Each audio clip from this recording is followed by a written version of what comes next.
Hello and welcome to IR Thinker, where international affairs are discussed. I'm Martin Zubko. The two principal treaties on which the European Union is based are the Treaty on European Union, Maastricht Treaty, effective since 1993, and the Treaty on the Functioning of the European Union, also known as Treaty of Rome, effective since 1958. These main treaties have been altered by amending treaties, for example Treaty of Lisbon, which came into force in 2009. However, do you know the treaty establishing a constitution for Europe? It is an unratified international treaty intended to create consolidated constitution for the European Union. It was signed on 29 of October 2004, then ratified by 18 member states of the European Union. However, it was rejected by voters in France and the Netherlands in 2005, and this brought the whole process to an end. So what's happened with this process? Is it all frozen? Will the European Union have its own constitution? Does the European Union need one? These are the questions I would like to discuss with my honorable guest today, Professor Paul Craig. Hello? Good evening. Great pleasure to be here. Paul Craig is a British legal scholar specializing in administrative and European Union law. He was professor of law at the University of Oxford from 1998 to 2019 and now is emeritus professor. He was also elected as a fellow of the British Academy, and Paul has written hundreds of publications, but perhaps if I may pick one, it would be a book, EU Law, Text, Cases and Materials.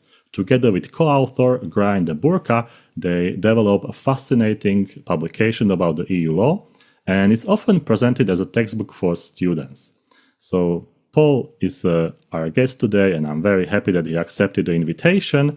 And let's start with the first question, and let's lay some ground for our discussion. So why did the EU establish the Convention on the Future of Europe, from which the 2004 Constitutional Treaty emerged?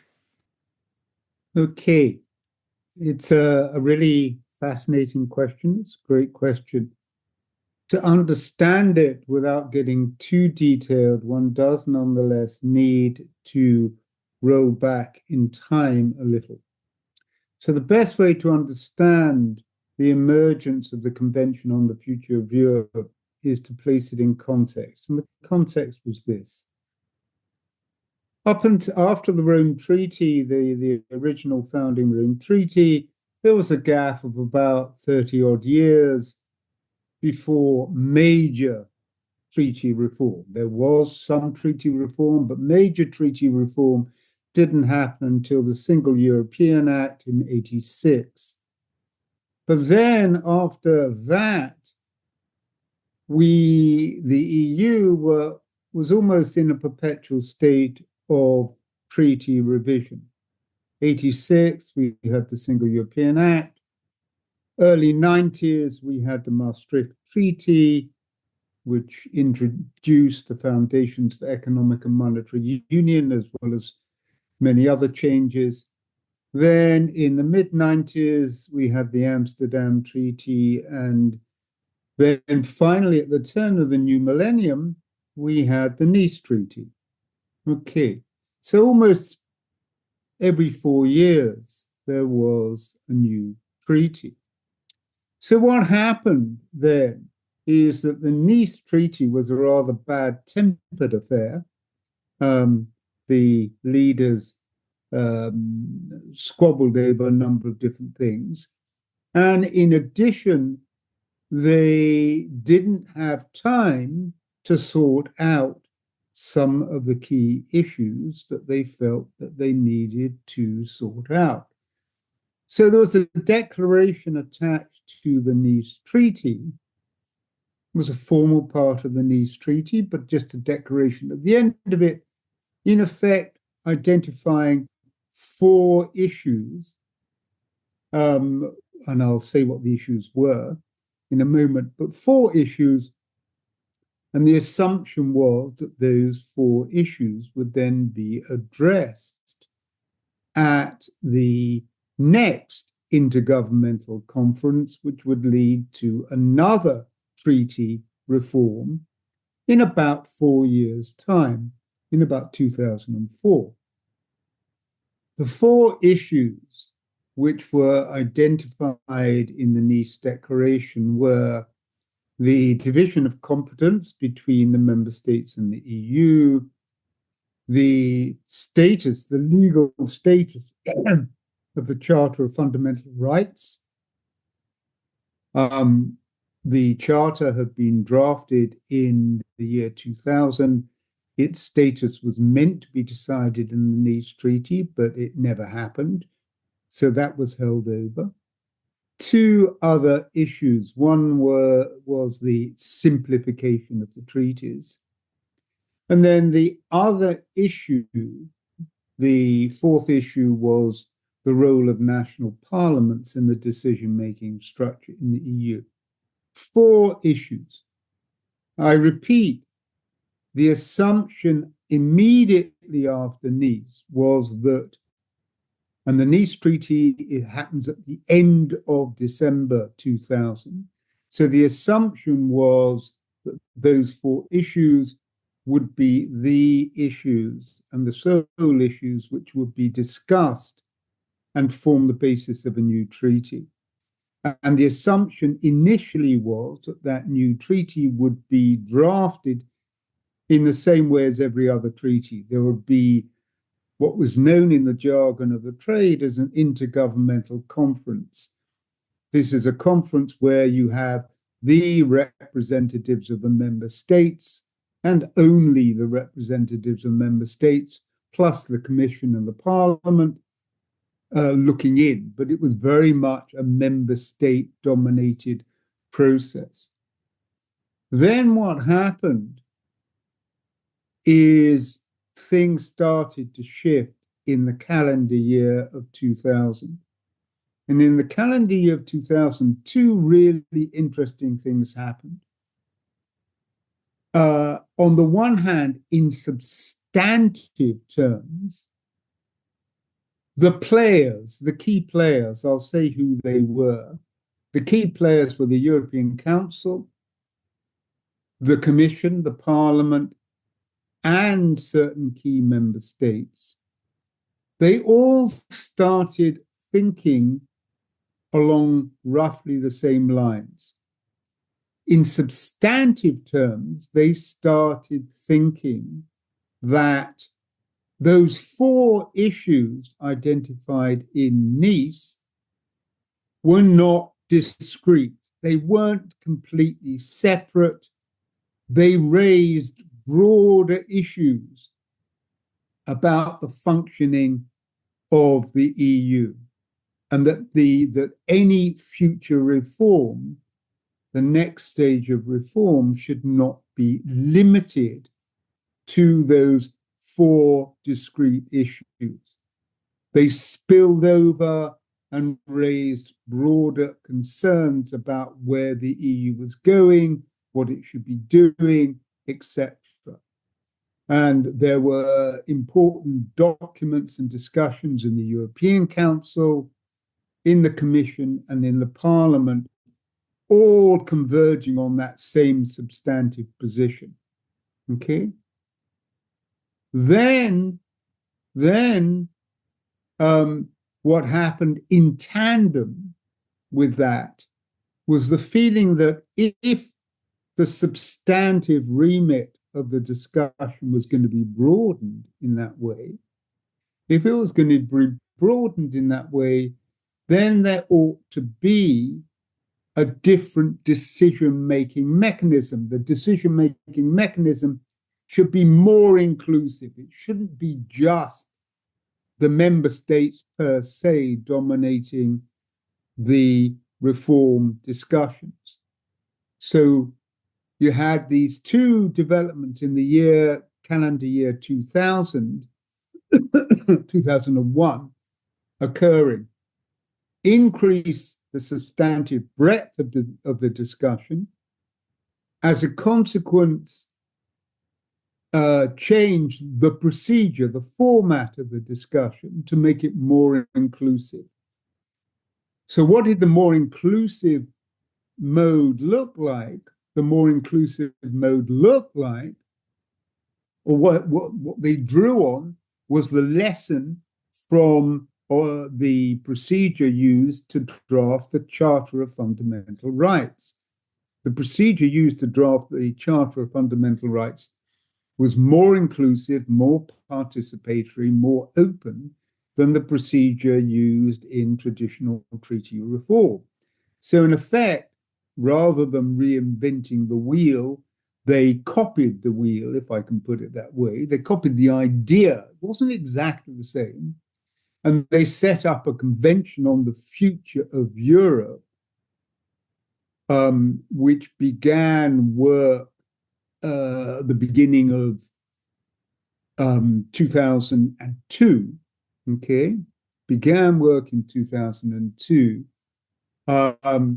And the Convention on the Future of Europe included, of course, representatives from the member states, but included a sizable representation from the European Parliament, sizable representation from the Commission.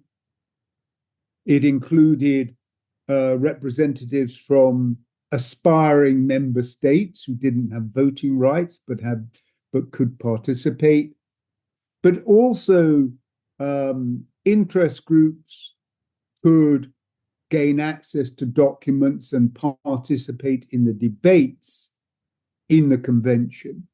So that was the story of the setting up of the convention.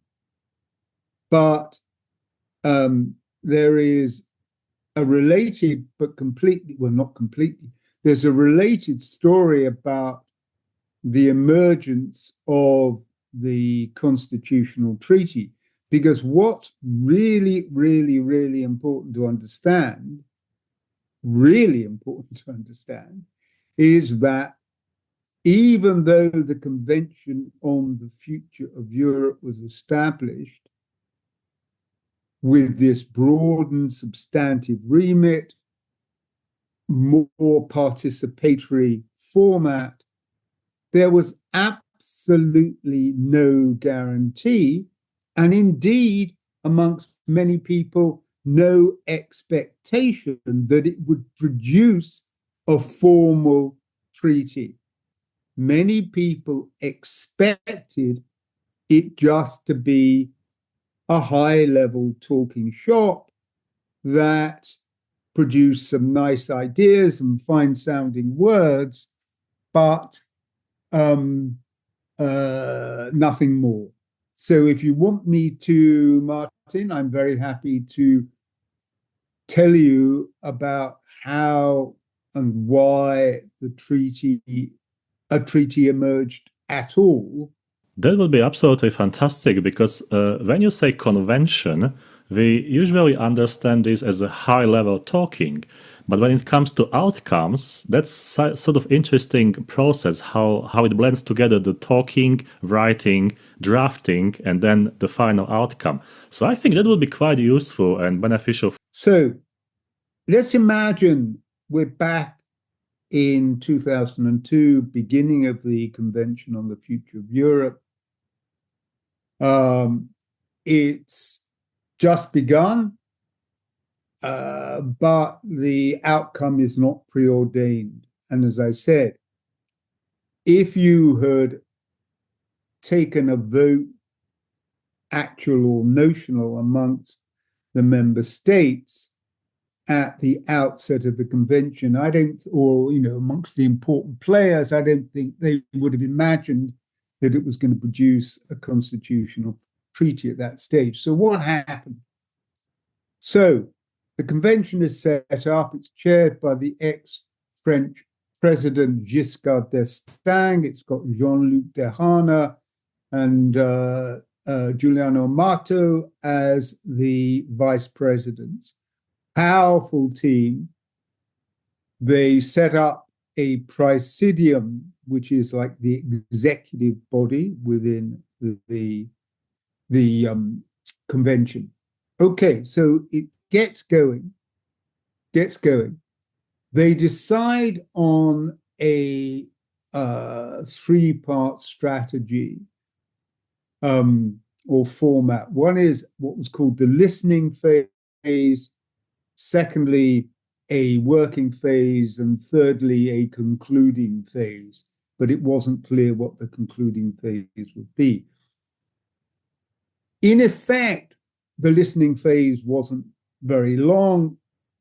They moved very quickly to the working phase, and the working phase meant what it said on the tin, as it were. It meant setting up working groups on discrete issues. There was a working group on competence, working group on the hierarchy of norms, all this kind of thing. A number of different working groups. So the working groups worked on their chosen topic, and they produced interesting working papers which were available online and where people could comment, etc. All good. But then the crucial turning point, and it was not preordained, the crucial turning point was in the summer and autumn of 2002. So, and it was very much Giscard d'Estaing in the driving seat, ably abetted by the two vice presidents and the members of the Praesidium. Someone made a suggestion in the summer of 2002 that looking forward, the convention would do its work, and then maybe the commission would draft something, some treaty, some document. Giscard d'Estaing pushed back very firmly on that, but very subtly. And he said, no, I mean, I'm not quoting him, but in effect, what he said is, no. To do that would be for the convention to avoid its own responsibility. It should not be passing this responsibility about drafting something to an external body, in this context, the commission. Even though the commission may have great resources to do a drafting job, he wanted to keep whatever happened in-house. Then what happens? Brilliant stroke, absolutely stunning stroke of statecraft, diplomacy, statecraft, whatever you want to call it. In the autumn of 2002, he, meaning the Praesidium, the convention, but it was really driven by the Praesidium, and the Praesidium was driven by Giscard and the two vice presidents, produce an outline constitutional treaty. All right? It was stunning statecraft outline. So one way of looking at this is what he presented was a constitutional architecture, the architecture of what became the constitutional treaty. So what imagine it in architectural terms, it's quite useful. Imagine it like a building, and the building contains rooms, okay?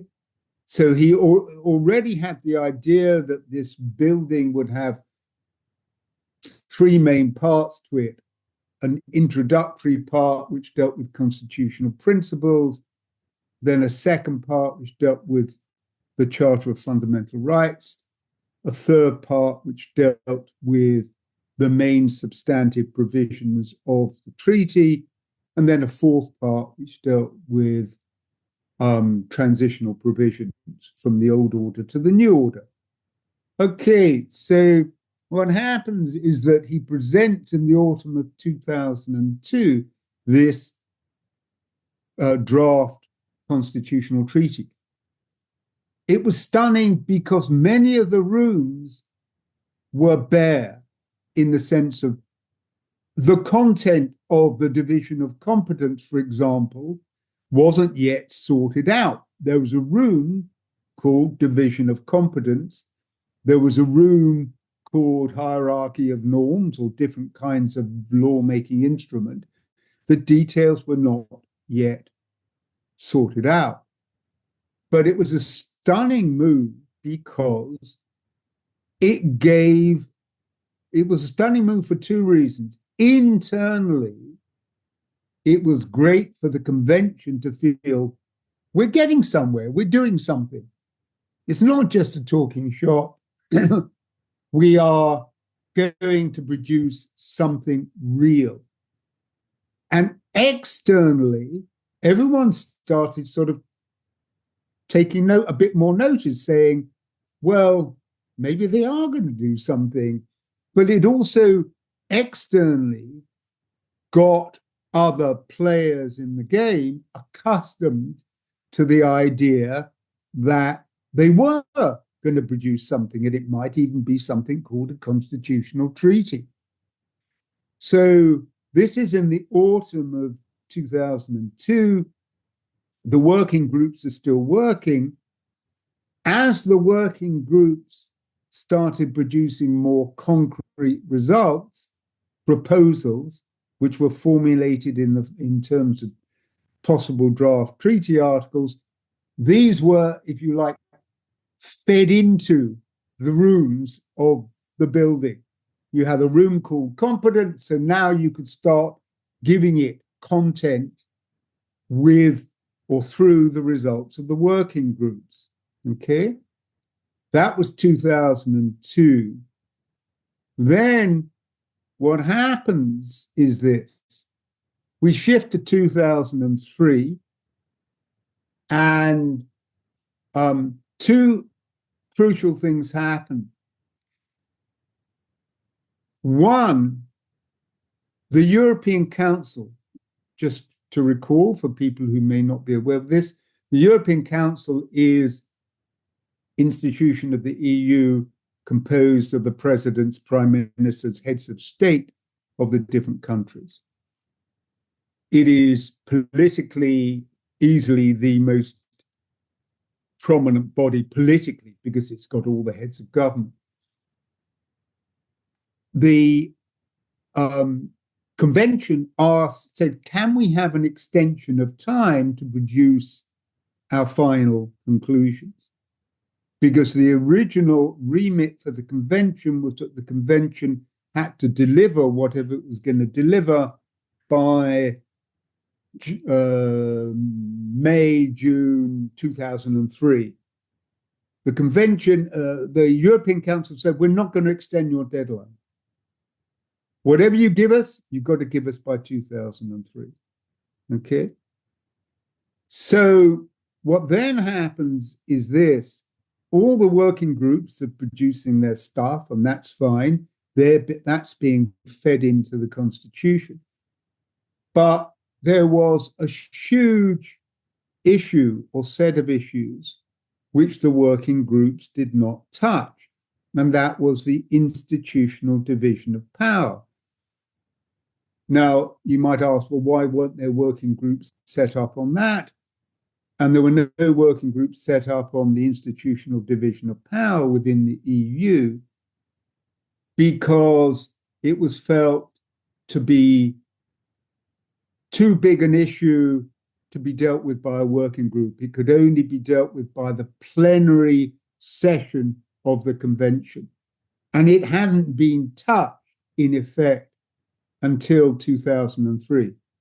So suddenly, with the impending deadline of May, the Convention on the Future of Europe, in plenary session, had to decide quite a significant number of important institutional issues.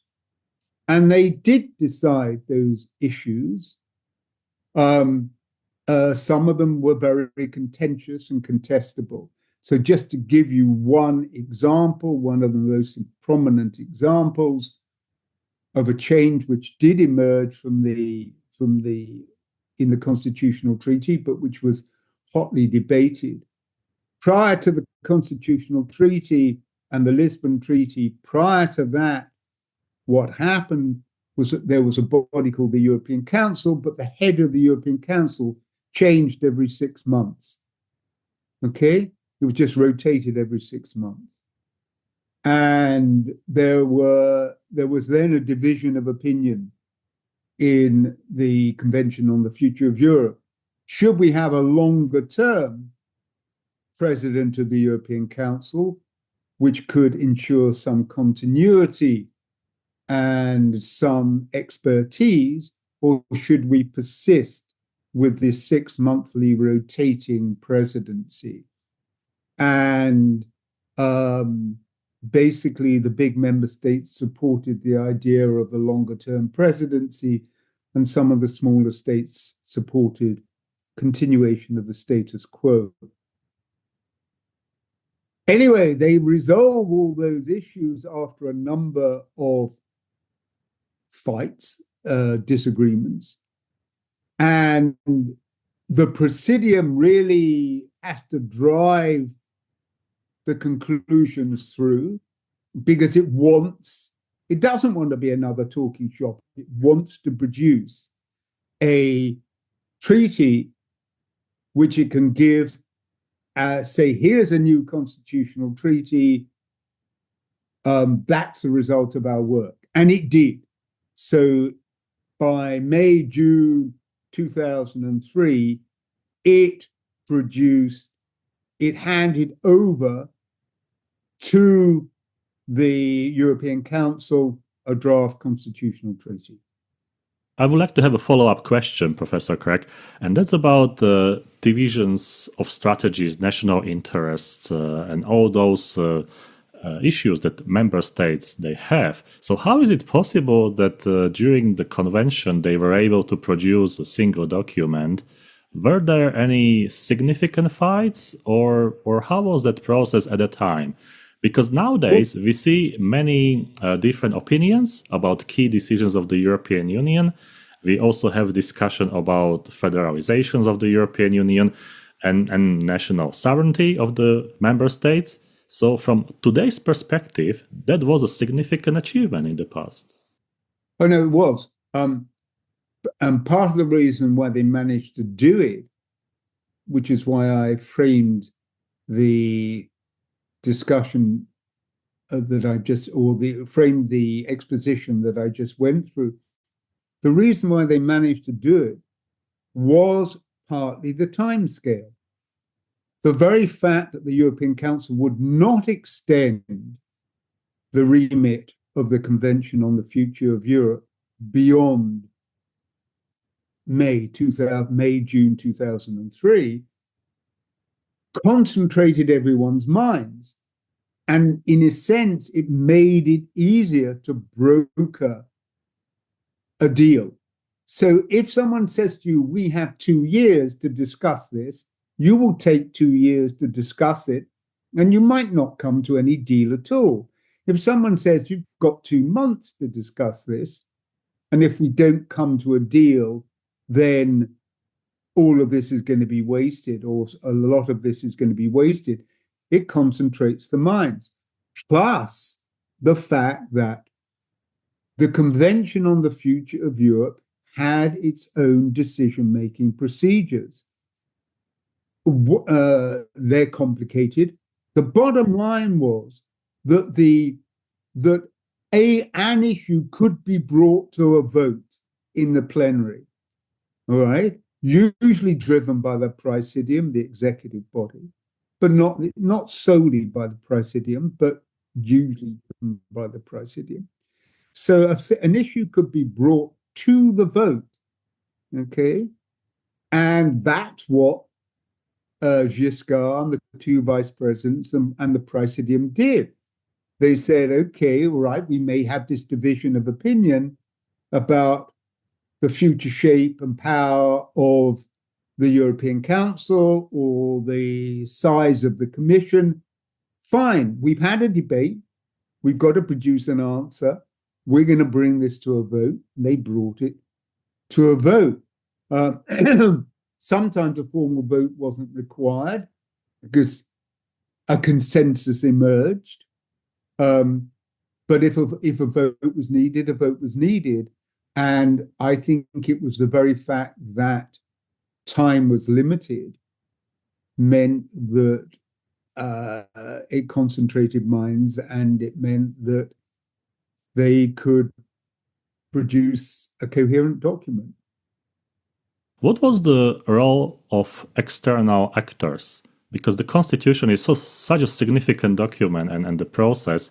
So this influence everyone. And we have like big corporations, we have NGOs, we have other institutions. Difficult to be specific about the particular role of a particular NGO or even of a group of NGOs, but it's rather difficult to determine accurately the causation in that respect. I think it is important to understand that although the Convention on the Future of Europe was more participatory and was more open than the classic intergovernmental conference from which treaty reform normally emerged, nonetheless, the main players in the game with the most power were the member states. All right. And that was a way of answering your question and shedding light on your question is this, that it was a testimony to the growing importance of the convention's work that what one commentator described as the invasion of the foreign ministers took place. So the member states started to realize, whoa, this body really is doing something potentially really quite important. We want to have even more influence on it. So there's two ways in which you can influence it. One is you play from the outside, and one is you put more of your players on the inside.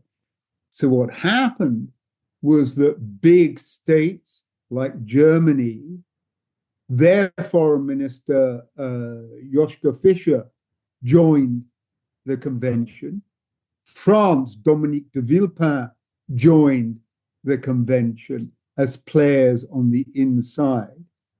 And that then gave the member states, if you like, more skin in the game, more power from the inside. But it also worked brilliantly from the perspective of the Convention on the Future of Europe, because the very fact that these busy people with a busy day job were actually devoting time to the work of this convention suddenly increased everybody's sense that the work mattered and that it was going to produce something of significance, which is what happened. And that optimism of the EU constitution was then replaced by failure, because actually we don't have the EU constitution based on this document. So what would be the main reasons or why the constitution treaty failed? Okay, remember the document that came out in June 2003 was a draft constitutional treaty.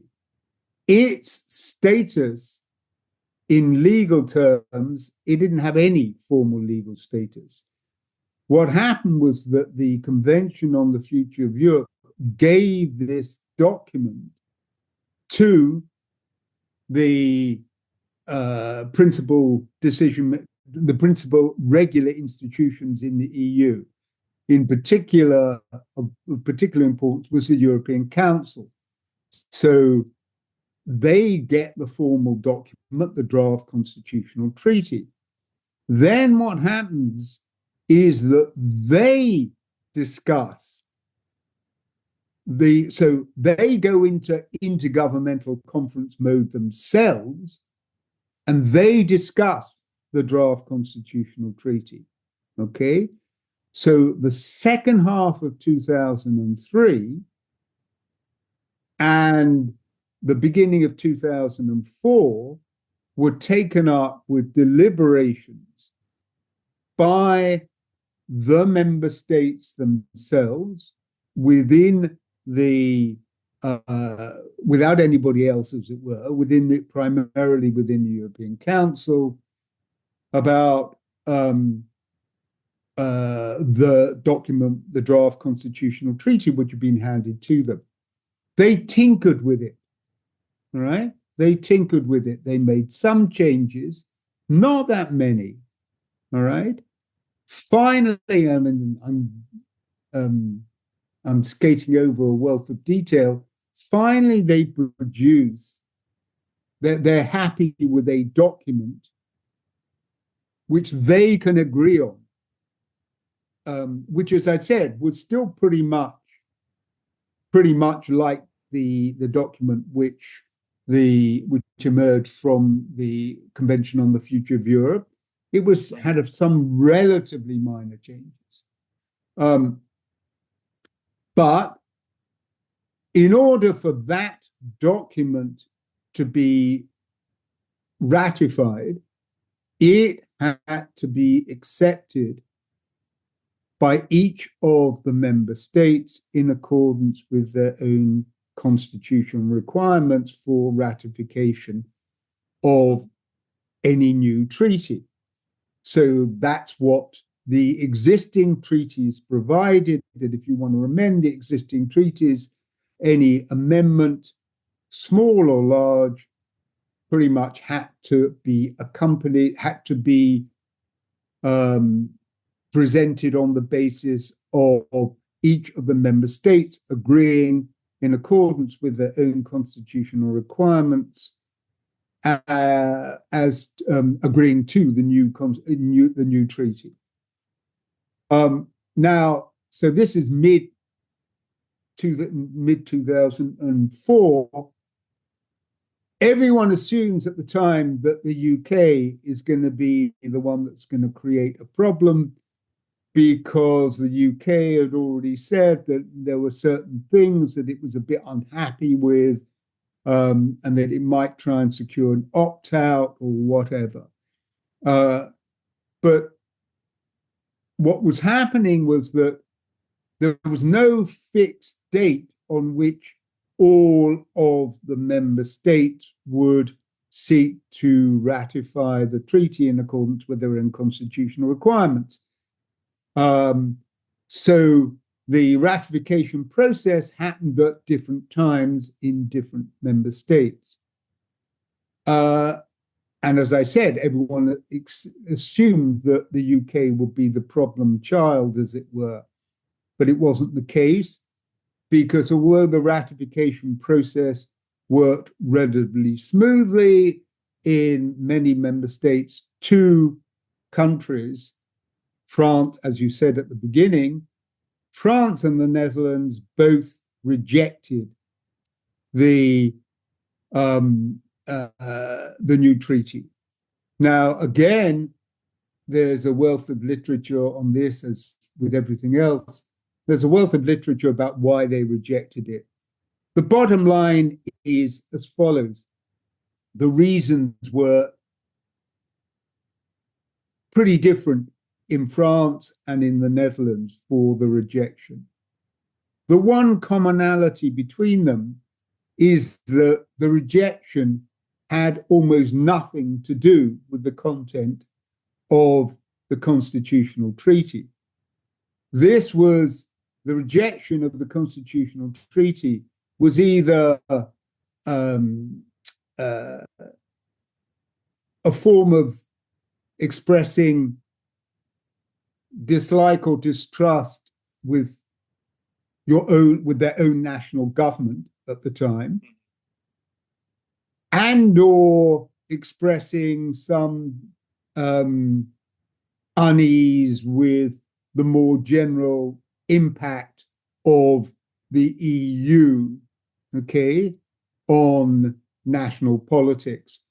But I reiterate, the reasons for the no vote in France and Holland had very little, if anything, to do with changes made by the constitutional treaty. So the two states say no. Those were not just two states, they were the two of the original 6 member states. So this was pretty significant politically with a small p, and with a large P. So the European institutions decide with a masterstroke of understatement that the best thing would be, in the light of this, to have a period of reflection. So they pulled the constitutional treaty off the table for a while. So this idea of a period of reflection was the EC, in effect, saying, we better stop this process now, because if we allow it to carry on, who knows where the thing might unravel to. It might have really dangerous unraveling consequences for the EU, for the EC. So then what you had is a gap of 2 years, 2005 to 2007, where it was quietus, it was reflection, it was just proceeding under the existing treaties. And then what happens, which is where the story picks up again, is that in 2007, remember, we still are functioning under a rotating presidency of the European Council, 6-month rotating presidency. Germany gets the presidency of the European Council.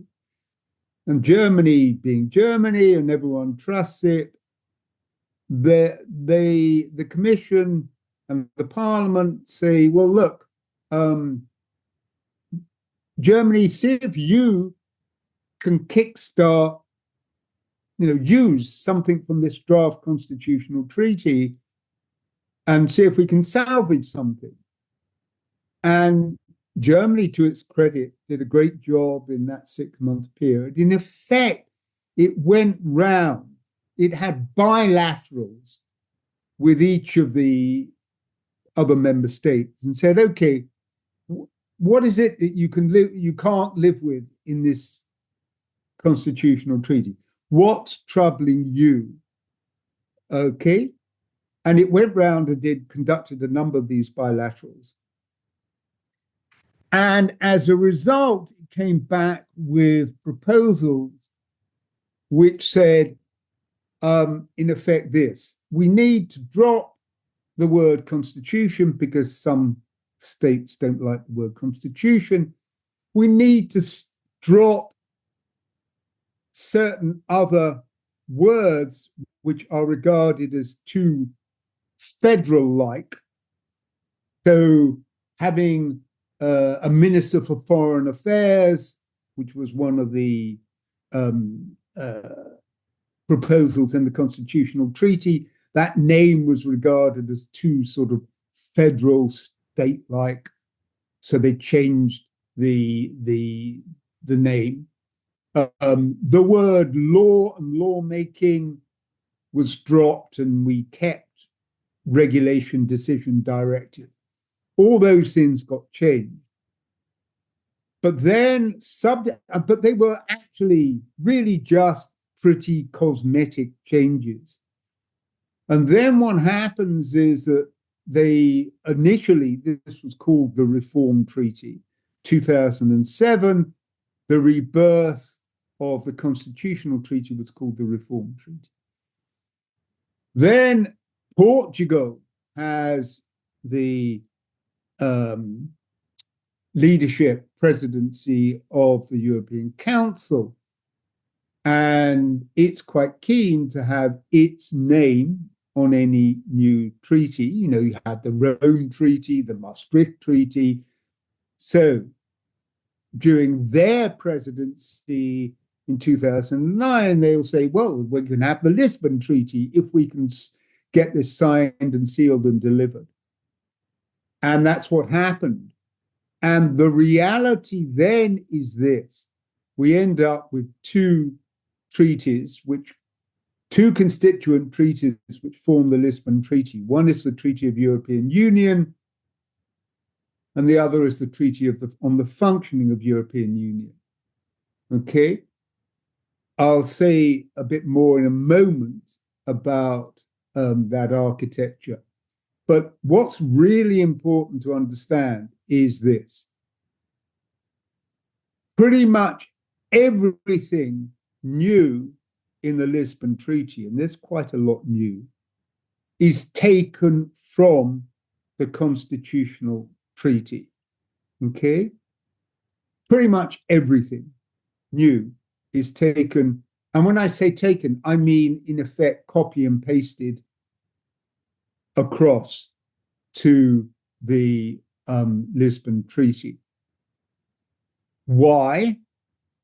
Well, for this reason.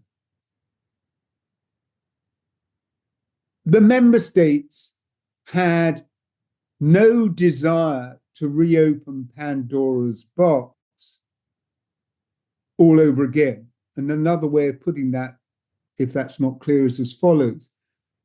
There had been a full year and an intense year or year and a half of discussion leading in the Convention on the Future of Europe about the future of Europe.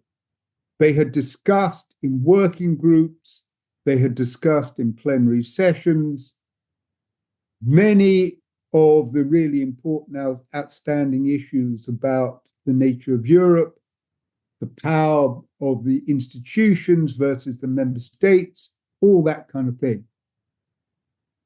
There had been this period of reflection. The member states had been asked to think about what they could live and what they could live with from the Constitutional Treaty and what they didn't want to change. So by the time you got to 2009, they'd been there, they'd done it, they'd thought it all through. They didn't want to start thinking it through again. They wanted to get the ball over the goal line. They wanted to get the treaty finalized. So when it all happened, it happened pretty quickly. But that's because they had thought about it a long time beforehand. And because the key players, member states, commission, parliament, were happy with the content which emerged from the Constitutional Treaty and then became the Lisbon Treaty. And also they have ready-to-go documents. So this is always So a good start position.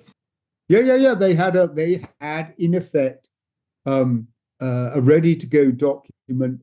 As I said, it's packaged in a slightly different way in the Lisbon Treaty. So in some ways, the Constitutional Treaty was more elegant as a document. Why? Because the Constitutional Treaty had these four parts which kind of made sense. So part one were the constitutional principles. Part two was the Charter of Fundamental Rights, which became then integrated into the Constitutional Treaty itself as part two. Part three was the amended, the big chunk of provisions from the EC Treaty, free movement of goods, workers, capital, services, establishment, competition law, state aid law, all of that. All of that became part three with some reorderings. And then part four, transitional provisions. That was an elegant structure. That elegant structure is not quite preserved in the Lisbon Treaty. It's there, it's not lost, but it's not quite preserved either. Why? For this reason, the Treaty of European Union is in some way, the constitutional principles. And much in the Treaty of European Union, which is the shorter treaty of the two, does include constitutional principles. But having said that, there are important constitutional principles which don't feature in the Treaty of European Union, but which are found in the Treaty on the Functioning of the European Union. So to take one example, although the division of competence is mentioned very briefly in the Treaty of European Union, pretty much all the important stuff about dividing between member state competence and EU competence pretty much all that important stuff happens in the Treaty on the Functioning of the European Union. That's just one example. So out of a number of examples. So in terms of elegance of exposition or presentation, I think the Constitutional Treaty was more elegant in that way. But in terms of substance, it's really not much different. It's not much different. And the changes of name, having a union, not having a Minister of Foreign Affairs, but, a different name, or not having the word constitution, I'm not sure that makes very much difference in and of itself. There is a follow-up question about the constitution, because I think many people will ask this question. Was the EU constitution meant to replace all the constitutions of the member states? Yeah, no, there was no, good question. There was no intent at any stage in the Convention on the Future of Europe that the constitutional treaty they were drafting would literally replace national constitutions. Now, there was not any thought about that. It would sit above them as a separate document.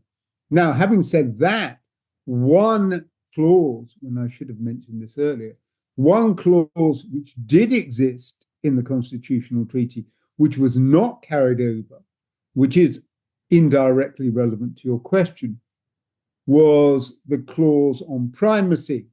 So basically, you go back to the beginning of the EEC and the Rome Treaty, there has never been a clause in any of the treaties stating that in the event of a clash between EEC law and national law, that EEC law has primacy over national law. Okay, there was never any such clause. The idea of the primacy of EEC law developed as a result of jurisprudence, case law from the European Court of Justice. Famous cases like Costa and Enel, Internationale, Handelsgesellschaft, Simmental, cases of that kind. In the draft constitutional treaty, they did decide to write primacy into the constitutional treaty as a clause expressly in its own right. That, just to be clear, that didn't involve replacing national constitutions at all, but putting that primacy clause in the treaty was nonetheless designed to reinforce the idea that in the event of a clash between national law and EC law would take primacy, would win. Now,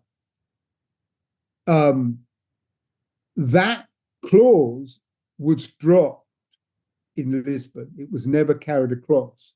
It was replaced by a much softer, weaker declaration at the end of the treaty, not formally part of the treaty. Now there's debate about whether it was wise to take that out or not. My view is clear that politically it was wise for the following reason. It was quite clear as a result of the deliberations that the Germans had conducted, these bilaterals in 2005, it was quite clear that some countries, including Germany, would have difficulty ratifying a treaty which contained the primacy clause. Why? Why? Because the court's jurisprudence had stated that EC law would take primacy over all national law including the national constitution. Now, that part of the primacy doctrine was something which national constitutional lawyers and national constitutional courts found very difficult to accept. They found it very, very difficult to accept that EC law could trump the national constitution. Okay? And I'm not sure that in reality any national court, constitutional court, really accepted that bit of primacy. So the point was this: if you had left the primacy clause from the constitutional treaty in the Lisbon Treaty, and of course the Lisbon Treaty had to be ratified in accordance with the constitutional requirements of each member state. If there had been a primacy clause left in the constitutional treaty, the Lisbon Treaty would have run into huge problems, because there would have been constitutional challenges in a number of member states saying, we, Germany, cannot ratify a new treaty with that clause. So my view has always been that there's a famous line from Shakespeare which says, discretion is the better part of valor, comes from Falstaff, and I think it's Henry IV, part 4. Henry IV or Henry VI, I can't remember. Anyway, what it means is sometimes you back off in order to make gains, all right? And I think that backing off and removing that clause was a sensible thing. But subject to that, there was nothing in the Convention on the Future of Europe or the Constitutional Treaty which suggested in any way that they were replacing national constitutions. As we mentioned, there are constitutional principles in European Union law. But people might ask, do we have any debate about pushing this further, or the process of adopting the EU constitution is basically it has finished, and there is not a debate? Like, what's the contemporary debate about this topic, Professor? And this might answer the question from the beginning, if the EU really needs a constitution or the EU is fine at the moment. Okay, so look, again, great question. I mean, even during the time of the Convention on the Future of Europe, there were a number of people who said, we don't need to go here. They said, in effect, a phrase which was much used, and I've now forgotten who first used it, but a phrase which was used was, if it ain't broke, don't fix it. You know, I mean, why do we need this grand idea of a constitution? The thing's working. The thing called the EU is working. It's doing its stuff. It's a really quite efficient legislative machine. It's getting stuff done. It's reacting internally, making laws in pursuance of the treaties. It's reacting pretty well externally in terms of external relations. We don't need this thing called a constitution, and that it will raise all sorts of issues, many of which were symbolic issues about the relative power of the EU and the member states. And we don't need. The argument was, we don't need to bite these bullets. You know, the thing isn't broke. We don't need to fix it or not fix it. It's not that it wasn't that it was perfect, and there could be changes which would have made it function better. But the argument was, we didn't need to dress all that up with some grand emperor's robes called a constitution. Okay, that was very much one of the themes in the literature back in the early years of the new millennium. And there was force in that argument. There was really force in that argument. There was some. You fast forward to now, I don't think there's any indication that that anyone's going to try and, as it were, revive the idea of a formal constitution or a formal constitutional treaty. The EU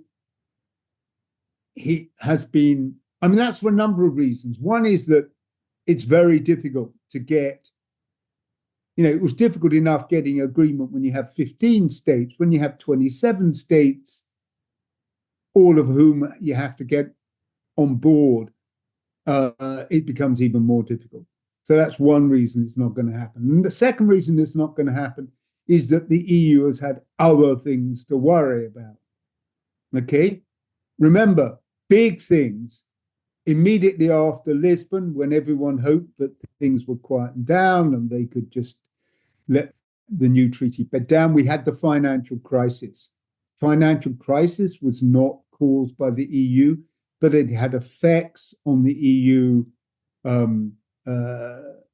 with the indebtedness, sovereign debt crisis, banking crisis, affecting a number of countries in particular, such as Greece and Italy and Portugal and Ireland, etc. So you had that. Then you had the immigration crisis or the migration crisis, turmoil in the Middle East, turmoil in Africa, wars in Africa, wars in the Middle East, big influx of refugees. That was a big problem. Then you have Brexit and the UK leaving, seeking to leave and then leaving. So they've had enough on their plate. But then, in addition to all of that, in addition to the 27 and more difficult to get agreement with 27, and in addition to the fact that there have been other problems of the kind that I mentioned, financial crisis, COVID, migration, Brexit, in addition to all of that, you've got this new dimension or relatively new dimension now, which makes it even more difficult to think of a constitutional reform type process, which is the rise of populism in a number of countries. Hungary and Poland were the most prominent examples.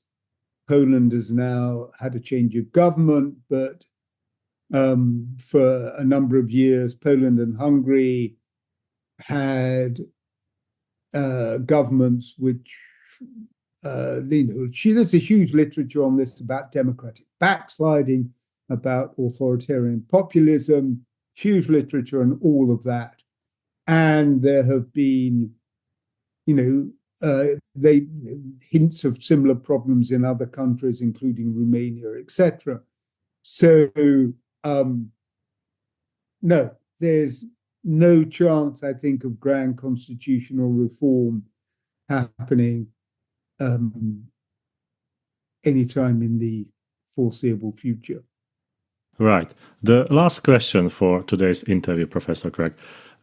We mentioned constitutional principles of the European Union, and because you are a researcher, scholar, and you went through the process, what would you recommend for junior researchers in terms of areas for research in European constitutional principles, or the area connected to this problematic? Because I think some of the people might find this topic quite attracting for research, and perhaps you might provide some guidance for them or some recommendations or where to start.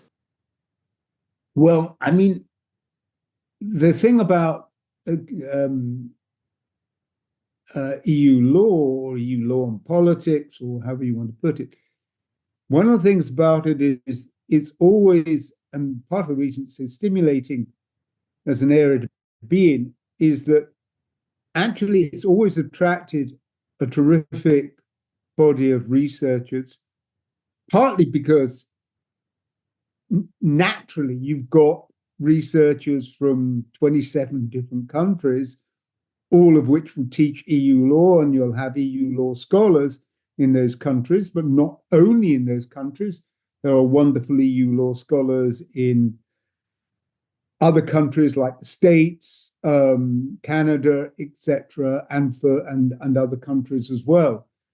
So there's a huge number of scholars, and they are clever, lots of clever people, and they think of, they're continually pushing boundaries. They're continually challenging the status quo. Now, the challenging the status quo doesn't necessarily mean saying we want a constitutional treaty. That's not where the debate is at. But for example, just to take some prominent examples, there's a rich literature on the idea of the rule of law within the EU. Okay, a very rich literature with conflicting opinions, the rule of law as it applies in the EU, as between the EU institutions and the court, and then the rule of law as it applies within the member states and the interaction between the member states and the EU. That's one example. Another example, there's some really interesting new literature which is out there about ideas of separation of powers and the possible application of separation of powers. Now, separation of powers is a standard constitutional principle. Now, the reason that's interesting that people are discussing it is that as the EU has evolved over time, separation of powers has not been a prominent constitutional principle. I mean, another way of putting the same point is that the Commission as an institution has powers of an executive nature, a legislative nature, a judicial nature, and a bureaucratic nature. I mean, it has a finger in every single bit of the pie. It's not built on separation of powers. But nonetheless, there's been interesting literature about the separation of powers. There's interesting literature about the extent to which subsidiarity does and should apply within European governance, with some people arguing that the idea is genuflected in theory, that is, it's bowed to in theory, but in practice not. And then there are other people who argue, well, actually, there's a good deal more subsidiarity in theory and practice than you might imagine, and we don't need any more, that it wouldn't be practicable to have more. So each of these areas, by way of example, is a very, offers a rich and varied variety of literature with lots of contributions by a lot of clever scholars, not only, of course, in law, but very rich literature in political science and economics as well. Professor Craig, many thanks for your insightful thoughts and interesting ideas about the development of the EU Constitution, which I think it's just fascinating to listen to.